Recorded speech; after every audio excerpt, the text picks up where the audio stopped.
ya. Oke, jadi kali ini kita bakal ngebahas yang namanya pivot table atau table pivot. Ini salah satu fitur yang paling berguna di Excel. Jadi kalau kalian punya tugas ataupun kerja yang hubungannya dengan data segitu banyaknya gitu ya, butuh mengolah data yang sangat banyak, kalian mesti banget wajib paham yang namanya fitur pivot table atau table pivot. Jadi, oke, kita langsung bahas aja. Pertama, gue akan jelasin sebetulnya pivot table itu apa. Jadi pivot table itu adalah sebuah fitur yang ada di Excel yang kalian bisa akses dari tab Insert. Kemudian di sini ada yang namanya pivot table nih. Nah, pivot table itu jadi intinya kalau kalian punya data dengan beberapa informasi atau yang sifatnya multidimensional, seperti misalkan kalau di sini gue punya contoh data isinya ada bulan, ada motor, ada area, ada penjualan. Jadi ada 4 informasi bahkan. Nah, dengan table pivot itu kalian bisa dengan gampang mengolah data ini sehingga kalian bisa dengan mudah melakukan analisa gitu. Jadi kalian bisa samakan misalkan, oke, gue pengen ngelihat data penjualan motor dan juga di masing-masing bulan. Jadi kalian bisa gabungkan beberapa data itu. Atau misalkan penjualan motor di masing-masing area setiap bulannya. Jadi itu juga bisa kita lakukan. Nah, kita akan langsung bahas saja supaya kalian juga makin ngerti, makin kebayang, dan nanti mungkin kalian bisa coba bayangkan gimana caranya kalian bisa pakai table pivot di kerjaan kalian masing-masing. Jadi caranya adalah kalian blok dulu nih, kalian bisa blok seperti ini gitu ya, ataupun klik aja salah satu di sel salah satu sel yang ada di table kalian, kemudian klik aja Ctrl Alt, Ctrl A gitu. Kemudian kalian ke tab Insert, pilih yang namanya pivot table di sini, di icon yang paling kiri, namanya pivot table. Nah, akan muncul table yang seperti ini. Gue gedein sedikit biar kita bisa lihat. Oh, tulisannya nggak berubah, tapi ya udah anyway. Jadi akan muncul window seperti ini. Nah, kalian bisa pilih, ini nggak usah diubah-ubah, dia akan mengacu ke data yang tadi kalian blok gitu ya. Di sini dia akan nanya, kalian mau taruh pivot table-nya di worksheet yang baru, jadi dia akan bikin sheet yang baru lagi gitu, terpisah, atau yang di existing. Existing itu artinya di sheet yang sama juga. Kita pilih yang itu aja ya, supaya nanti gampang untuk kita bisa bandinginnya. Klik di location, pilih tempat di mana kalian akan taruh pivot table-nya. Gue pilih di sini deh, di F4 gitu ya. Oke. Nah, akan muncul seperti ini. Jadi dia akan muncul seperti kotak besar gitu. Intinya ini tempat di mana pivot table-nya nanti akan muncul. Tapi yang paling penting adalah di bagian kanan dari Excel kalian. Jadi di sini akan muncul yang namanya pivot table fields. Isinya adalah ini ada 4 karena dia mengacu sama 4 informasi atau 4 kolom yang kalian punya yang tadi kalian blok. Ada bulan, ada motor, ada area, dan juga penjualan.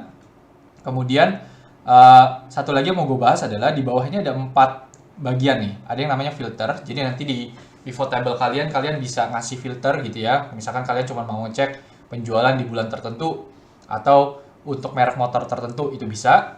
Nah, di rows ini artinya kalau kalian drag gitu ya, kalian drag salah satu informasi ini ke rows, nanti di table pivot dia akan jadi baris. Kalau kalian drag ke columns, dia akan jadi columns. Sedangkan untuk values ini mesti kalian isi dengan value apa yang kalian mau lihat. Dalam contoh ini artinya adalah kita mau melihat penjualan sebetulnya. Ya kan, jadi penjualan ini yang harus kalian masukkan ke kolom value atau bagian value. Oke, kita coba aja. Ini teman-teman bisa klik, kemudian tahan mouse-nya, kemudian drag ke salah satu tempat. Ini ada hijau-hijau nih, artinya itu dia lagi aktif. Kalian bisa pilih mau masukkan kemana. Gue coba dulu deh, misalkan kita mau lihat penjualan motor di masing-masing area gitu ya. Jadi gue akan masukkan dulu motor mungkin sebagai baris gitu, jadi merek motor di baris. Nah, ini muncul langsung Honda, Kawasaki, Yamaha. Oke, gue ulang ya. Jadi tadi kalau motor kita pindahin ke rows, nah dia langsung muncul Honda, Kawasaki, Yamaha. Karena di kolom B ini sebetulnya cuma ada 3 value kan, Honda, Yamaha, Kawasaki, dan diulang-ulang lah, intinya seperti itu. Jadi motor udah kita pindahin ke rows. Nah, untuk kolom, karena tadi kita mau lihat penjualan motor di masing-masing area, kalian bisa masukin area ini ke columns. Nah, sekarang jadi muncul Bandung, Jakarta, Surabaya. Jadi dengan gampang nih kalian bisa mengolah data yang sifatnya tadinya cuma kolom seperti ini atau tabel seperti ini, jadi sebuah tabel yang sifatnya itu adalah ada yang jadi baris dan ada yang jadi kolom. Nah, yang terakhir adalah tinggal kalian drag nih penjualan, karena itu value yang kita mau lihat, ke kolom value. Oke, nah ini supaya gampang kita blok dulu deh, supaya kita bisa dengan gampang lihat angkanya. Oke, gue tambahin koma di situ. Nah, jadi sekarang dengan pivot table kalian bisa langsung mengolah tabel yang sifatnya simple seperti ini jadi dashboard atau tabel yang bisa kalian gunakan untuk bisa menganalisa datanya dengan lebih oke lagi. Nah, dari sini ada beberapa komponen yang gue mau jelasin dulu. Tadi pertama ini row labels sesuai dengan yang kalian drag motor, kalian drag ke rows, jadinya ada merek motor di sini. Area, tadi karena kalian drag area ke kolom, jadinya ada area di bagian kolomnya gitu. Nah, karena kalian masukin penjualan ke value, jadinya ada nih si value-nya di masing-masing rows dan juga kolom. Jadi bacanya adalah, kalau kalian mau tahu penjualan motor Honda di Bandung itu nilainya 20 juta. Motor Kawasaki di Jakarta nilainya 17 juta, dan seterusnya. Jadi ini kalian bisa dengan gampang mengetahui, oh berapa sih penjualan motor tadi, motor merek tertentu di daerah tertentu juga. Nah, yang keren dari pivot, dia juga secara otomatis menambahkan kolom dan juga baris grand total. Jadi kalau kalian mau mengecek terlepas dari areanya mana aja, berapa sih total penjualan motor Honda, kalian tinggal cek aja di kolom grand total. Berarti ada 62 juta. Itu kalian bisa double check, pasti jumlahnya sama atau nilainya sama dengan yang ada di kolom penjualan. Sama juga untuk grand total yang bawah, artinya 46.500.000 ini penjualan motor yang ada di Bandung terlepas apapun mereknya. Jadi ini kalau kalian total, ini kan 46.500.000 nih ya, sama ya. Sama, pasti nggak mungkin salah lah gitu. So itu yang pertama. Apalagi yang kita bisa cek, tergantung. Jadi kalian tinggal sekreatif mungkin aja pakai pivot table gitu, karena intinya semua informasi yang ada di sini sesuai dengan kolom yang kalian punya itu bisa diubah jadi data yang bisa kalian analisa semau kalian lah, simpelnya seperti itu. Sekarang kita coba lagi ya. Jadi kalau kalian mau buang nih, oh gue mau ubah deh, jangan motor tapi apa, misalkan bulan gitu. Caranya adalah kalian tinggal klik lagi ini motornya, pindahin lagi ke atas, dia jadi ada logo silang tuh. Kalau kalian lihat tuh yang kuning-kuning yang lagi gue gerakin nih, itu artinya motor akan ke remove dari field yang ada di bawah. Nah, hilang kan motornya kan. Area juga sama, kalian bisa drag seperti itu jadi kebuang. Nah, sekarang kalian misalkan mau ngecek berapa sih penjualan di masing-masing area setiap bulan. Jadi sama, mungkin kita balik area sekarang masuk ke rows. Nah, ini muncul area di baris, dan kemudian bulan gue masukin ke kolom. Nah, bedanya jadi seperti ini. Jadi kalian bisa ngecek berapa sih penjualan yang ada di masing-masing kota setiap bulannya. Tadi sama juga grand total artinya apa, itu udah moga-moga kalian udah bisa lebih ngerti gitu ya. Nah, satu lagi yang gue mau jelasin adalah, bisa nggak sih kita pakai filter? Karena kita belum coba nih filter. Bisa banget. Jadi contoh, kalian cuma mau tahu penjualan di masing-masing kota setiap bulannya hanya untuk merek motor tertentu. Jadi kan artinya yang tadinya kita punya Honda, Yamaha, Kawasaki, sekarang kalian butuh filter karena kalian butuh tahu cuma mungkin satu merek tertentu aja.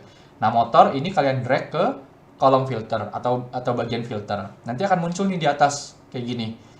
Ini namanya filtering. Nah, untuk kalian pilih mau motor, misalkan kalian mau ngecek nih penjualan motor Honda doang gitu ya, di masing-masing area dan setiap bulannya. Kalian klik tanda panah yang ada di sini. Nah, kalian kalau cuma pilih salah satu, kalian bisa langsung klik mau Honda, mau Kawasaki, mau Yamaha. Ini ada kotak birunya artinya aktif. Pilih Honda bisa. Kalau kalian mau pilih 2 atau lebih, kalian mesti centang dulu nih, select multiple item. Jadi kalau dicentang, dia muncul, ada pilihan kalian bisa cek 2. Kalau yang sebelumnya nggak bisa, kalian mesti pilih cuma salah satu doang gitu.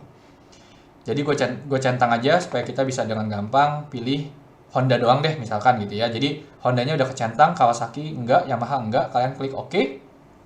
Nah, sekarang angkanya jadi berubah kan? Kenapa? Karena kalian cuma melihat data penjualan untuk masing-masing kota dan masing-masing bulan hanya untuk motor Honda aja. Jadi ini kenapa pivot table itu fitur yang sangat keren di Excel. Ini semua orang yang berhubungan dengan banyak data di kerjanya harus ngerti banget logikanya apa, cara penggunaannya seperti apa, pakainya gimana, sehingga kalian bisa dengan gampang dan lebih cepat juga kerjanya. Oke, mungkin gue selesaikan dulu video kali ini di situ supaya nggak kepanjangan. Jadi kurang lebih itu pivot, gue udah bahas tadi gunanya buat apa, kemudian cara untuk bikin insert pivot table-nya seperti apa, dan juga kita bahas cara drag and drop masing-masing informasi ke kolom yang ada di sini seperti apa, dan data seperti apa yang bisa kalian analisa dengan cara seperti itu. Semoga membantu buat teman-teman semua.